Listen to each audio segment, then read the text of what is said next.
Today we're going to talk about Shirley Jackson's The Lottery, and it is definitely the lottery that no one wants to win. Okay, there's some basic symbolism in the lottery, and the idea of ritual sacrifice, I believe, is very clear. Ritual sacrifice is something that we have seen, across religions and through humanity for a very long period of time. There's a belief, Carl Jung believes that part of the early human understanding of the idea of death and rebirth was conceptualized through the seed. You would plant the seed, which was represented as death. The seed is not a living thing, but contains life. The seed would be covered and then would sprout new life. From this early understanding that our early ancestors, humans, replaced this idea or conceptualized this idea of the seed being buried with this idea of a societal or a tribal cleansing.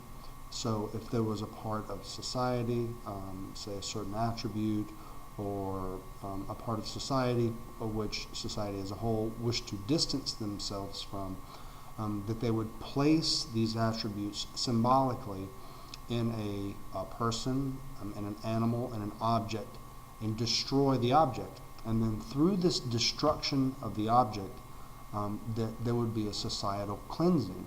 And through this cleansing would be this idea of a rebirth or a invigoration of society. So I think the metaphor there is quite clear and quite straightforward. And I've read a lot of your comments that really, I think, basically elaborate on that exact topic. So let's talk a little bit about how Shirley Jackson goes about creating this, right? What Shirley Jackson does is she gives us a town who is still perpetuating this ritual in which they may or may not completely understand how it got started. And I think that the story really points to the fact that they do not understand how the ritual actually got started. They have a vague notion of it producing better crops, but they don't truly understand the tradition as it was created. And how do we see this? We see the box that was originally used allowed to fall in disrepair. It's splintered, it's worn and stained, and I think the stains, probably come from blood. But it's allowed to fall from this new, shiny box into disrepair. The wood chips that were once used in the original ritual have been replaced, so that part of the ritual has kind of just fallen away, the wood chips, and been replaced because the town has gotten larger, and for convenience sake that they've changed the ritual around somewhat. The people in the crowd have hinted that other towns are thinking, there's talking in other towns about thinking about not even doing the lottery anymore, and so there's this kind of understanding that maybe the ritual itself in other towns is simply thinking about being discarded altogether. In that case, the ritual is completely falling apart. But they do say, she does go ahead to say that they do remember to use stones. And so that's, I think, Shirley Jackson's way of pointing to the fact that this tradition has become basically a mystery, right? Mr. Summers doesn't even remember anymore how to greet the people from the stage, that all he does is give them a simple acknowledgement as they walk up to the stage, that everything has kind of faded or disappeared from the original intent of the lottery and has basically been kind of replaced with this idea of we remember one part of the ritual, and that part of the ritual is using stones or stoning to death. And so I believe that's what Shirley Jackson's doing. She's kind of really emphasizing this idea of rituals as something that are constantly being replaced, and through the replacement being changed, and through this change the original intent being lost, and then examining why people go through with these rituals, even though they've changed them to and maybe have lost the original meaning, that they still, the characters in the story still follow these rituals.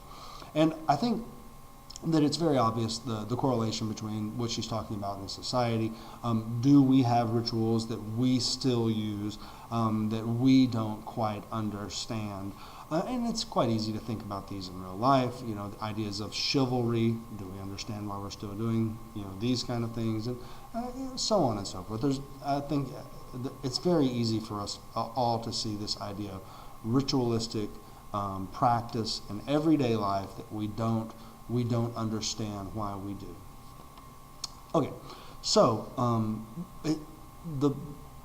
I think the true terror comes in the story from this idea of, yes, that we do have rituals that we do follow, that's obvious, but the animalistic nature of the story makes this ritual progress into something monstrous. And Shirley Jackson's really pointing toward this idea that these simple rituals that we carry with us every day, that we do practice every day, and we don't really think about them anymore, are these rituals something which, if left unquestioned, can grow into something much more horrific, right? And so in the story we see them keeping the part of the lottery that is the most horrific or the most inhumane. And what do I mean by that? We still execute people today. We execute people by, I think hanging is still done in one state, I believe that's right, or in an option, and obviously by the electric chair. That's here in Alabama, we do that. And I believe, I want to say that too, that that gunfire or firing squad is also used in a state for a method of death as well. But we still practice execution. So that part of it is still with us. So the horrific part, I believe, in my opinion, comes from the idea of remembering the stones. That they could have updated this idea of killing the person with a more humane method, but they have resisted that.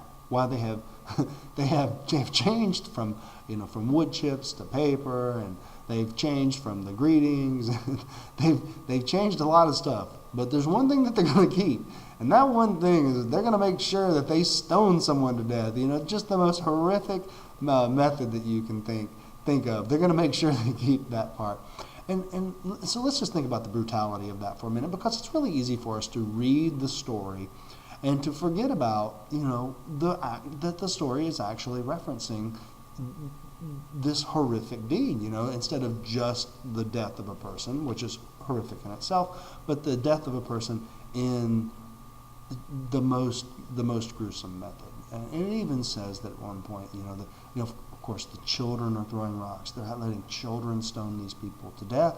And they, even in the past, they've stoned children. They've stoned children to death. Rocks were being used everywhere, from small pebbles that glances off her head at the end of the story, to rocks so big that people have to lift it with both hands to pick this rock up, to stone someone. Just imagine that for a minute, lifting a rock so large that you need both hands and to crush someone with it. And so I believe that's the part of the story that Shirley Jackson is really emphasizing, that kind of inhumanity, or I'm not sure if there is a word for that kind of societal action. But okay, so that's the symbolism or that kind of ritualistic, blind ritualistic obedience. I think that is a real clear example in the story, and I think everybody understands. And then so I'll be back in just a few more minutes, or in the next video, to discuss just a little bit more about the lottery.